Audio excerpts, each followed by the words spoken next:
지난주에는 거의 마지막 세트로 가져갔던 160부터 시작을 합니다. 이번 사이클 훈련 중량의 상승폭이 상당히 높은데 그만큼 치고 들어가기를 하고 있는 중인 거죠. 일정 강도까지는 괜찮다 싶으면 주저없이 밀고 올라갑니다. 현재 4주차의 스쿼트 훈련 중량은 2주차와 20kg 정도 차이가 나니까요. 주당 10kg의 증량을 하고 있는 셈인 거죠. 대신 일정 선까지 도달하고 나면 증량 속도를 확연하게 낮추거나 아예 증량을 멈추기도 합니다. 160으로 간보기를 했고 무리가 없었으니 바로 165로 올려줍니다. 지난 3주차에는 어센딩으로 올라가면서 마지막 세트에 165를 해줬지만 스트렝스가 한참 올라올 4주차이기도 하고 실제로 퍼포먼스도 받쳐주는 상태라 이제 이후의 목표는 현재 수행 중인 165 혹은 괜찮다면 170까지도 올려서 홀딩을 해주는 것으로 설정했어요. 170 이상으로 증량을 하지 않고 홀딩을 하려고 하는 이유는 현재의 수행 능력을 고려했을 때는 그 정도가 마지노선이거든요. 중량 굳히기를 통해서 해당 중량선에 대한 적응이 충분해지고 그에 따라서 수행 능력이 상승하고 나면 그때 증량을 하는 시기예요. 증량은 정말 맨 마지막 단계인 셈이죠.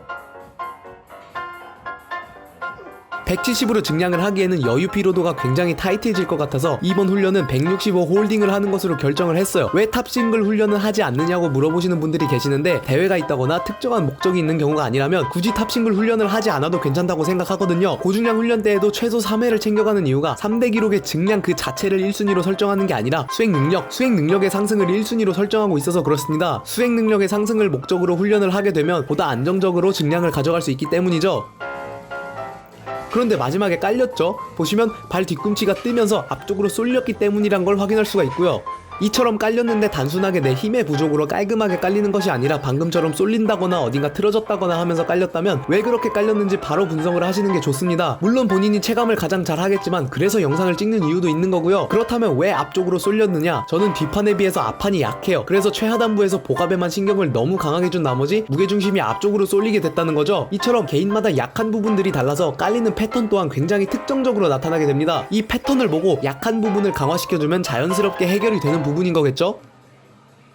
160으로 다시 중량을 낮췄습니다. 네 번째 세트를 깔끔하게 끝내지 못했기 때문이에요. 마지막 부분에서 약한 측인 오른쪽으로 쏠리는 걸 느꼈거든요. 굉장히 힘들면 나오는 패턴이라 이 이상으로 밀어붙이는 것은 의미가 없다고 판단해서 그대로 중량을 내린 거고요. 이처럼 해당 세트를 진행하면서 내가 얼마만큼 만족스럽게 수행을 했느냐 하지 못했느냐를 판단해서 중량 설정을 바로바로 바꿔주는 게 부상을 방지하고 피로도를 아끼고 무리 없이 운동을 할 수 있는 방법이에요. 어거지를 쓰면서 그거 하나 더 하겠다고 무리를 하기 시작하는 순간 몸은 틀어지기 시작하거든요. 제가 체급에 비하면 굉장히 강도 있게 훈련하고 있지만 일정 강도 이상으로는 절대 발을 뻗지 않는 이유가 있는 셈이죠.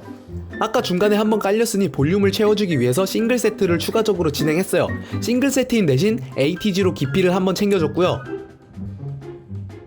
제가 데드리프트보다 스쿼트의 비중을 크게 두고 있는 상태라 데드리프트는 일정 중량선을 벗어나고 있지 않긴 해요. 그리고 아무래도 일반 헬스장에서는 데드리프트를 할 때 드랍이 거의 불가능하죠. 이 부분이 RPE에 영향이 상당히 많이 가는 부분이 있어요. 오늘도 봐주셔서 감사합니다.